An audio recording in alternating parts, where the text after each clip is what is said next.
It's time, y'all. I'm gonna share with y'all my favorite sugar cookie recipe.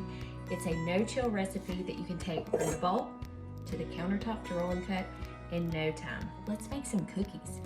I'm about to mix my ingredients up. I'll be using my KitchenAid mixer, but you can also make these with a large bowl and a handheld mixer, or even if you don't have that, you could use a large bowl and a big spoon or a big spatula. Either way works. It's always such an awkward moment. Oh, she went right on. I did not practice that. It's usually like a minute-long wrestling match to get the bowl in place. I used one of these whisks that has a rubber spatula on the edge. It's great for scraping the sides of the bowl. I did not always have this. What originally came with my KitchenAid mixer was a standard paddle, a standard whisk, and some other things. But this is worth the investment if you're a big-time cookie baker and you gotta get in there and scrape the sides of the bowl. Now I still will use a spatula.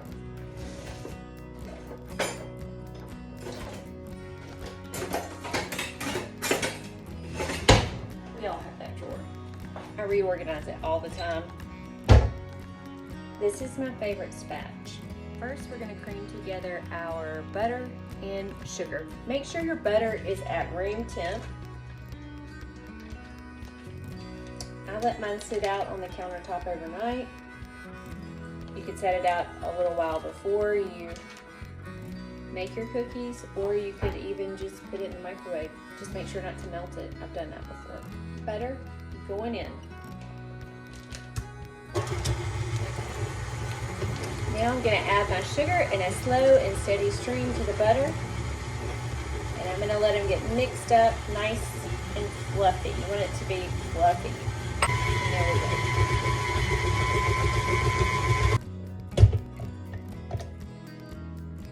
Feels fluffy to me. Yum. Also messy. I'm going to give her one more little spin.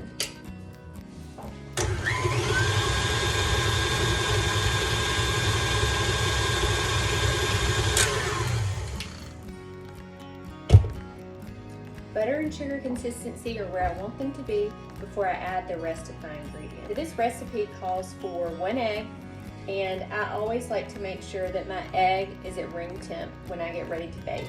Today, I did not take my egg out in time for it to come to room temp before I started mixing all my ingredients. So about 15 minutes ago, I put this egg in a bowl of tepid water, and now it's at room temp. If you ever need to get your eggs to room temp quickly, don't put them in a bowl of hot water, just pull them out and place them in a bowl of tepid water, and voila, she's ready to go. 1 egg going in.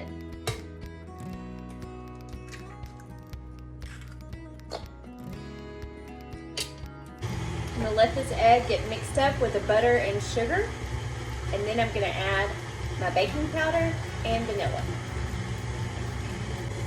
Baking powder, 2 teaspoons.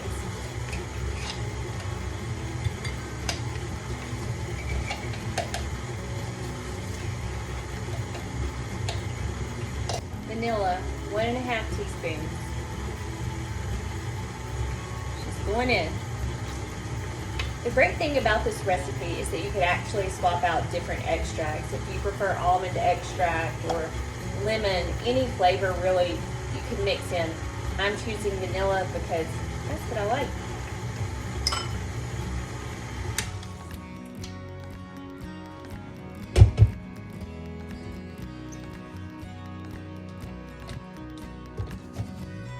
And believe it or not, we're almost done mixing up this dough. I add in my baking powder when I add in my vanilla, and the last thing that goes in is flour, which I pre-measured.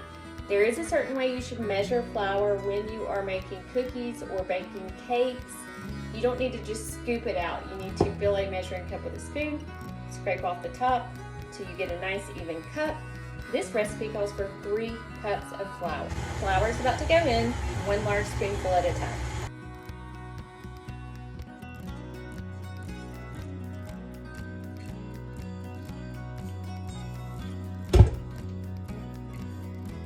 The texture that this dough should look like once it comes together is Play-Doh.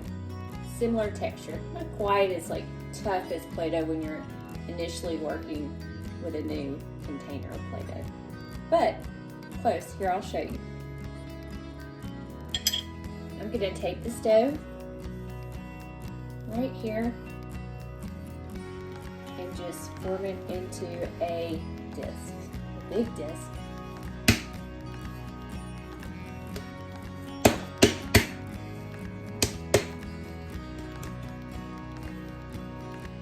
See that texture there? Very Play-Doh-esque. Play-Doh-esque.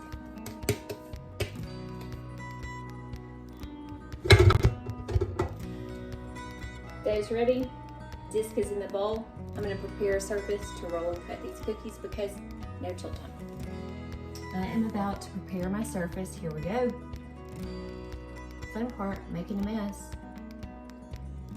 I should probably be wearing an apron right now. It's almost a challenge to see if I can just do this without covering myself in flour.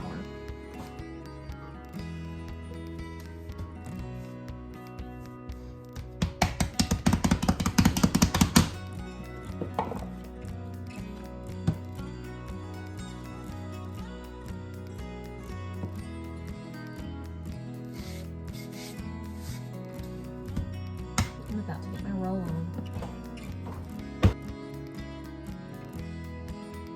Simple ingredients, comes together quickly, no chill time, and easy to work with.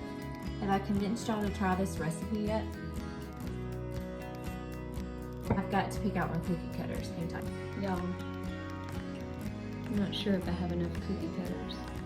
I've got my cutters picked out. I'm choosing a spring theme because I'm shooting this video during March, and yeah, springtime stuff. Super duper fun. I'm gonna brag big time on this dough because the shapes do not spread that much in the oven. This is important if you're making these in order to decorate them. Now, you might just want a plain sugar cookie. I might ice these, I haven't decided yet, but this dough keeps its shape, which is a huge plus.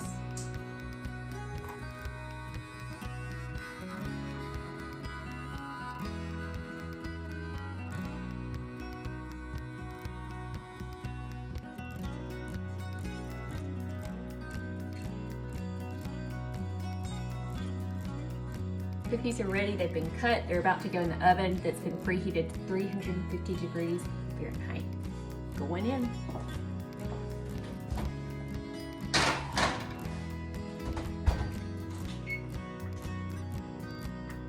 I like to use Silpats. I have a Silpat, which is a silicone baking mat that I put on my baking sheets. My baking sheets are just plain aluminum. Line your cookie sheet with parchment paper if you don't have a Silpat.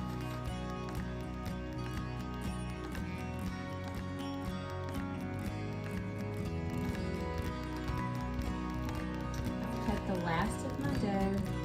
I'll have to do a cookie count later to see how many cookies this recipe produced. I'm using all different shapes and cutters, but as a general rule, if you were making really small cookies, it would probably make anywhere from 48 to 50 cookies depending on how thick you rolled your dough out to. And if you're just making large cookies, maybe 2 dozen.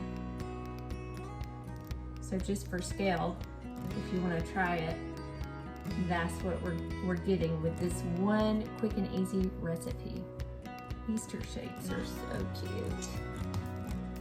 I don't know if the chick or the lamb is my favorite. When these cookies that are in the oven baking come out, I cannot wait to show y'all how similar in size they are to the ones that have not been baked yet. Look at this little baby buddy. Happy Easter. My mom's favorite joke, Easter joke. I'm sure she'll tell it to me this Easter.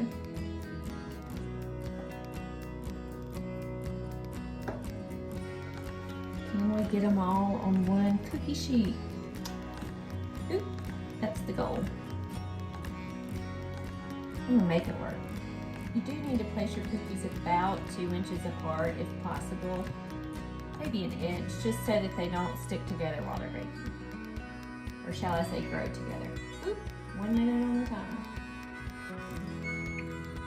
They're ready to come out.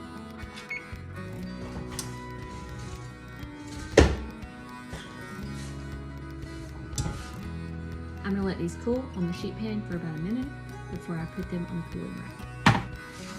Batch number 2 going in. Second sheet's ready. About to come out of the oven. These are hot still. Just for context, to show y'all how these barely spread. This little chick has not been baked yet, so this is raw cookie dough. This chick has been baked, and they are, ooh, that was hot, extremely similar in size. Unbaked, baked. That's what you're looking for in a great sugar cookie dough recipe, is you don't want them to get in the oven and lose their shape. Beep. Cookies are cooling. Once they're completely cool, I'm going to put them in an airtight container and let them stay there until I decide to decorate or not decorate them. We shall see. Now for the fun part, the cleanup.